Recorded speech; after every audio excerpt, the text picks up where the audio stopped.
La catégorie des mini pour les pilotes âgés entre 10 et 12 ans ont remporté la saison précédente de bien belle manière dans cette catégorie. Il y aura un certain Arthur Wang, sacré champion en catégorie mini. Arthur Wang qui faisait dans cette saison du côté des juniors. Gilles Herman avait terminé vice-champion de la catégorie la saison précédente, le pilote VDK. Au terme de la finale de haut lutte à Mariembourg, il avait terminé troisième derrière Antoine Venant dans cette catégorie mini. On prend les mêmes et on recommence presque. Arthur Wang a sauté de catégorie et est allé donc se frotter du côté de la X30 Junior. Gilles Herman et Antoine Venant sont toujours bien parmi les protagonistes de cette catégorie, tout comme Edouard Peffroy, Quentin Van Leeuwen et le reste de notre classement. Gilles Herman donc candidat, l'un des candidats numéro 1 à la succession de Arthur Wang dans cette catégorie mini, avec en première manche de la saison, c'était Antoine Venant qui avait donc pris l'avantage sur le reste de ses adversaires en finale. Herman était arrivé au terme des manches en tête de la hiérarchie et il s'est donc positionné en tête, mais cette fois-ci de la qualification, avec une première occasion pour lui d'aller chercher, pourquoi pas, une victoire qui le mettrait à égalité de points avec Priam Bruno, premier vainqueur de cette catégorie. La grille de départ qui fait son chemin au terme de son tour de mise en grille. Les feux s'éteignent. Green, green, green. On est parti. Gilles Herman depuis la pole position sur la gauche de votre image. Excellent envol dans le premier virage. Gare à ne pas mettre les roues dans le bas-côté. Herman devant Priam Bruno, Tom Harder-Lichten, Danny Bourse, Flavio Chiera, Jamaro Hoft, Jordi Brockman, Lorenz de Coq, le reste du classement, le peloton comme un seul homme dans le virage numéro 3. Et certains des jeunes pilotes là-bas qui vont un petit peu large en sortie de courbe. C'était le cas, je pense, de Jordi Brockman et Lorenz de Coq. On va refaire le pointage, évidemment. Le tout pour ce premier tour, c'est de parvenir à se positionner idéalement, ne pas donner le coup de volant un peu trop rugueux ou trop présomptueux que vous pourriez regretter, tout en cherchant évidemment à prendre l'avantage autant que faire se peut. Gilles Herman, pour l'instant, ne s'en laisse pas compter. Il va garder l'avantage de sa pole dans le premier virage. Le vice-champion de Belgique en titre de cette classe mini, on le disait.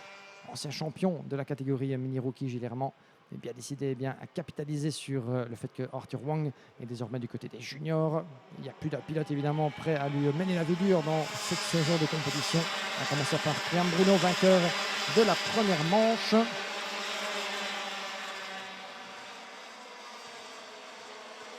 Le premier tour de bouclé. Gilles Herman juste devant Tom Harder-Lichten. Troisième sur la grille, deuxième au terme de ce premier tour. On a bien profité de l'aspiration du pilote VDK pour griller la politesse au pilote devant lui, Priam Bruno. Où est-il d'ailleurs, Priam Bruno? Il n'est que septième. Aïe, aïe, pas le meilleur des premiers tours pour le vainqueur de la première manche.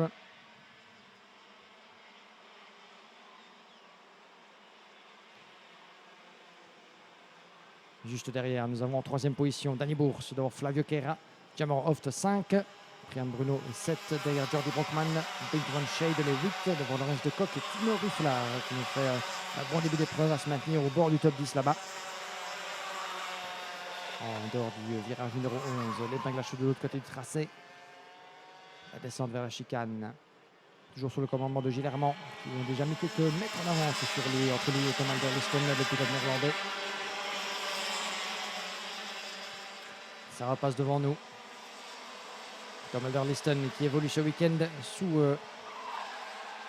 les couleurs du team WGS Racing. Déjà menaçant d'entrée de jeu, le pilote néerlandais au casque orange. Et Gilles Herman qui conserve la mainmise sur la première place. C'est encore un peu tôt évidemment pour tenter de titiller son leader, même si l'opportunité peut se dresser. C'est toujours le dilemme de savoir rester dans le sillage de son adversaire, creuser l'écart avec le reste du peloton, travailler mutuellement à se porter vers l'avant, ou alors initier un dépassement pour ensuite prendre la poudre d'escampette. Généralement qui reste dans un bon rythme pour l'instant. Lui qui a tourné en 1 minute 4-7, plus rapidement que Harder-Lichten en 1 minute 4-9. Juste derrière, Danny Bourse et Flavio Chiera qui se tiennent à distance respective aussi. Nous avons Jordi Brockman qui est le pilote dans le premier tour du Energy Conseil Benelux qui est allé jouer un peu large. Oh, et il y a des jeunes concurrents là-bas qui est dans le bas-côté, vous voyez, juste à l'extérieur de la chicane. On va tenter de savoir de qui il s'agit. Son moteur a tourné encore, donc il aura peut-être possibilité, on l'espère pour lui, de se replacer dans la course. Là, ça voudra dire évidemment démarrer avec un tour de retard presque. Et c'est Ben McClory, le pilote irlandais, le numéro 804, qui évolue ce week-end avec Falcon Racing Team. On n'aura pas vu ce qui s'est passé malheureusement, mais Il s'est retrouvé dans le bas-côté là-bas et je regarde en dehors de votre écran s'il y est toujours. Ah, il tente tant bien que mal. Vous allez le voir, le drapeau jaune est agité évidemment pour prévenir les autres concurrents qu'il y a un léger danger en bord de piste. Et ça ne vaudra pas malheureusement pour le pilote irlandais qui reste calé là-bas dans le bas-côté. La déception doit être immense évidemment. Il va pouvoir avoir l'assistance du commissaire dès qu'il décide de ne pas pouvoir reprendre sa place de lui-même dans le cours de la course. Quoique, il continue de persévérer, vous le voyez là-bas sur la gauche de votre image. Donc, peut-être qu'il puisse reprendre sa place et terminer cette course. Ce serait tout le mal qu'on lui souhaite. De retour en tête de l'épreuve, Gilles avec Tom Alderlecht et Danny Bourse qui se sont rejoints. Ils reviennent très très proches. Le pilote VDK qui va devoir tenter de les contenir au virage numéro 3. Première tentative de Danny Bourse qui reste sagement derrière son équipier du WGS Racing. Ils sont 2 contre 1 pour l'instant. Juste derrière, Flavio Queira devrait pouvoir aller il a tout tenté pour aller soutenir son équipier de VDK depuis la 4e place, même s'il a pour l'instant 7 petits dixièmes de retard sur le top 3. Vous voyez là-bas sur la gauche de votre image, dans le chemin du 2e secteur. Et c'est reparti, ça c'est toujours une bonne nouvelle. C'est reparti pour Ben McCaughey qui est parvenu tant bien que mal à remettre son kart sur le tarmac. C'est à certains points évidemment ce châssis de la catégorie mini, 110 kg. Quand vous êtes bien avec la taille et la gabarit de ces jeunes pilotes, vous comprenez combien la mission est tout sauf aisée de pouvoir vous remettre par vous-même dans le feu de l'action. Un nouveau tour de complété par nos candidats dans la catégorie mini. Gilles Hermand, Tom Alderstein, Danny Bourse, votre top 3, bientôt 4 puisque Flavio Queira est occupé à cravacher pour les rejoindre. Il a réalisé le meilleur tour d'ailleurs, 1 minute 4 504, du moins son meilleur tour personnel. Le meilleur tour général est toujours dans les mains de Priam Bruno. Un petit peu en retrait dans cette épreuve, le pilote qui s'est lancé depuis la 2e place. Il n'ira pas chercher sa 2e victoire de manche, Priam Bruno, même si tout est encore possible à ce stade. Et regardez comme ça se tamponne et ça profite à Flavio Queira.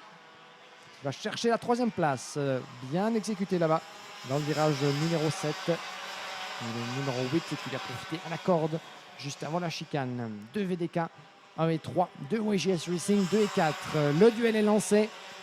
La force de se neutraliser comme ça, eh bien, ça pourrait profiter à certains. Priam Bruno depuis la 5e place, on le disait. Il a pour l'instant encore 8 dixièmes de retard sur le top 4, mais il cravache également.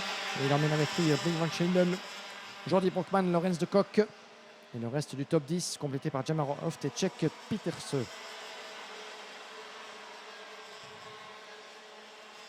La pression est intense là sur les épaules du jeune Gilles Hermand qui se concentre pour ne commettre aucune erreur. La sortie de virage est impeccable. Pied au plancher, car évidemment à parvenir à maîtriser les soubresauts de votre carte, éviter qu'il ne se cabre ou se met dans une position inconfortable. Heureusement pour ce jeune pilote, eh bien, la piste est totalement sèche. Oui, Gilles Hermand qui commet une légère erreur là-bas, qui est un peu large en sortie du virage numéro 7. Il escalade le vibreur un peu trop allègrement.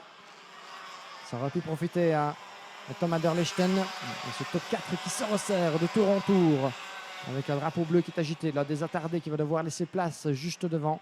Je pense qu'il s'agit de Romain de Dobbeler, sans certitude, mais il est en queue de classement, tout comme Ben McCaughey, le pilote irlandais, dans la chicane.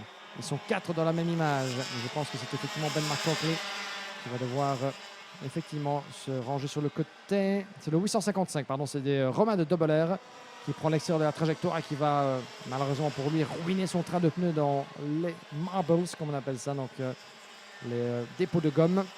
Et attention, première estocade à la corde du virage numéro 3. La porte est ouverte. Gilles Hermand n'a d'autre choix que bien, de laisser passer son équipe, il Flavio Queira, qui redouble juste dans la foulée. Bien joué là-bas. Belle course d'équipe entre les pilotes VDK.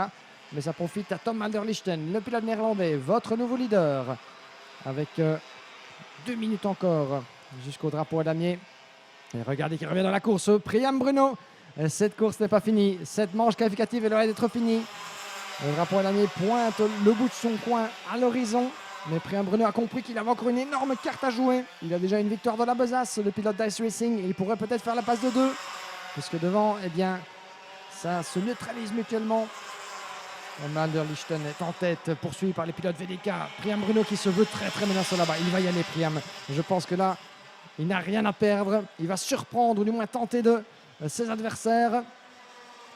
Gilles Hermand, Flavio Guerra, 2 et 3. Ils doivent évidemment réagir dès que possible. Tom Alderlechten sur un moins bon rythme. Une 5-2. Et attention, Priam Bruno qui porte sa première attaque et qui double d'abord Gilles Hermand. C'est passé pour Priam Bruno. Flavio Guerra est 2. Il voit la menace, évidemment. Il doit réagir. Il doit aller chercher Tom Alderlechten autant que possible. Sinon, c'est Priam Bruno qui est le premier. Il va tenter de le manger tout cru. Ah, quelle superbe foire d'empoigne entre nos jeunes de la catégorie mini. Et Priam Bruno qui n'attend pas, qui passe juste à la corde du virage numéro 8. Oh, que c'est bien exécuté. La porte est entrouverte. Gilles Hermand qui s'y engouffre. Gilles Hermand passe 3. Juste derrière Priam Bruno qui continue sa remontée. Superbe passe d'armes. Priam Bruno qui prend la tête. Gilles Hermand qui passe. Flavio Guerra qui passe. Et aussi Danny Bourse. C'est la débandade pour Tom Alderlechten malheureusement. Le jeune pilote WGS qui était en tête. Il y a encore 2 virages et qui vient de dégringoler jusqu'en 4e position. 5e place même pour Tom Alderlechten. Danny Bourse est passé, son coéquipier. Aïe aïe, le scénario du pire malheureusement pour le jeune pilote WGS. Priam Bruno, votre nouveau leader. Mais pour combien de temps? Nous sommes dans le dernier tour. Les pilotes VDK à l'attaque. Guerra ne passe neutralisé évidemment. Flavio Guerra devant Gilles Hermand. Danny Bourse n'a pas dit son dernier mot. Il pourrait être l'invité de dernière minute dans cette bataille pour la victoire. Passionnante première confrontation entre ces deux groupes. Deuxième manche de la catégorie mini. Priam Bruno qui est décidément à son avantage. Et ça passe à la corde. Gilles Hermand qui va donc tenter le tout pour le tout. Flavio Guerra qui protège d'une certaine manière la course de son équipier du retour derrière de Danny Bourse. Mais il va continuer de se battre évidemment s'il peut encore avoir l'opportunité d'aller chercher son résultat. Flavio Guerra, et il ne s'en privera pas. Ça ferme la porte dans le virage numéro 12. Les pilotes OGS très menaçants derrière. Il va falloir suivre ça jusque dans le dernier virage. Un dernier coup d'accélérateur et ce sera la victoire dans la besace. La deuxième en 2 courses pour Priam Bruno. Magnifique démonstration de gestion de course et de pilotage de la part du pilote 878.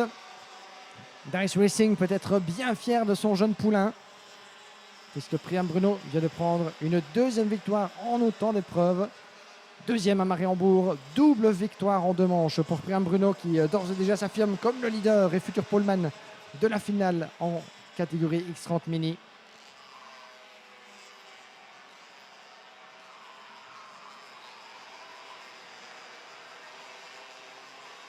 Magnifique démonstration donc de la part de Priam Bruno, vainqueur autoritaire dans cette manche.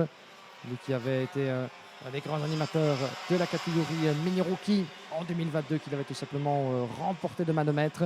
Le champion mini rookie qui s'impose de nouveau à Austricourt, une course, un circuit où il avait fait main basse sur la victoire il y a un an dans la catégorie inférieure. Désormais, eh bien, il est occupé à faire de même en mini. La victoire donc pour le pilote Dice, Gilles Hermand et Flavio Guerra qui ramènent le 2 et 3 pour VDK Racing devant Danny Bourse et Bing van der Scheidel. Juste devant Tom Alderlechten, Lorenz de Kock est 7, suivi de Jordi Brockman, Jamaro Hoft, Milan Beku. En dehors du top 10, nous avons Damian Erkelens, Czech Petersen, Temio Riflar 13, suivi de Vince van der Allen, Finn Rosen 15, Matteo Odeker 16, avec Livio Kera